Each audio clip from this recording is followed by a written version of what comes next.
الله والله والله والله.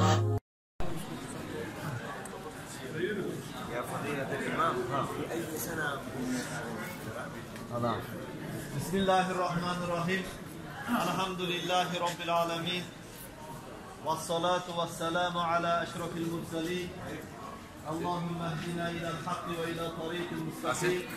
أما بعد، السلام عليكم ورحمة الله تعالى وبركاته.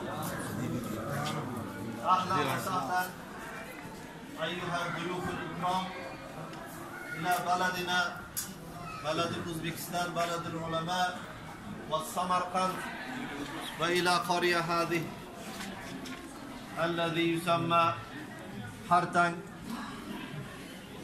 والآن يسمى هوجة إسماعيل، لأنه في قرية 9 ميلادي والثالث هجري أمير المؤمنين في الحديث أبو عبد الله محمد بن إسماعيل البخاري جاء من البخارى إلى هذه القرية، لأنه كان يسكن هنا أقرباء له غالب بن جبرائيل وعلماء خرتن. كما تعرفون حضراتكم، أبو عبد الله محمد بن إسماعيل البخاري ولد في سنة 194 هجري في البخارى،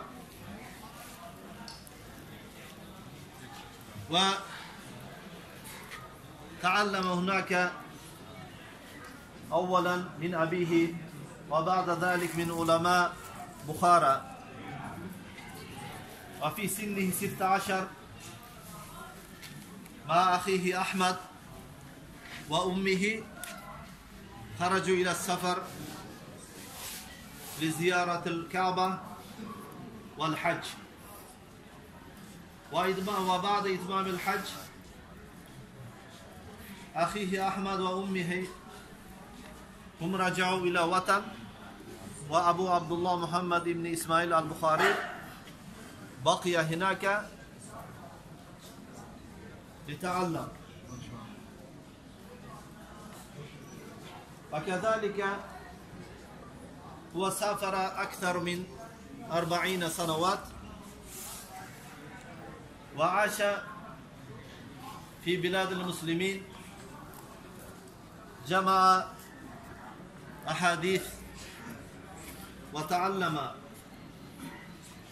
جمع أكثر من 600,000 أحاديث رسول أكرم صلى الله عليه وسلم، وألف كتب حوالي، حتى الآن نحن نعرف له كان أكثر من الله والله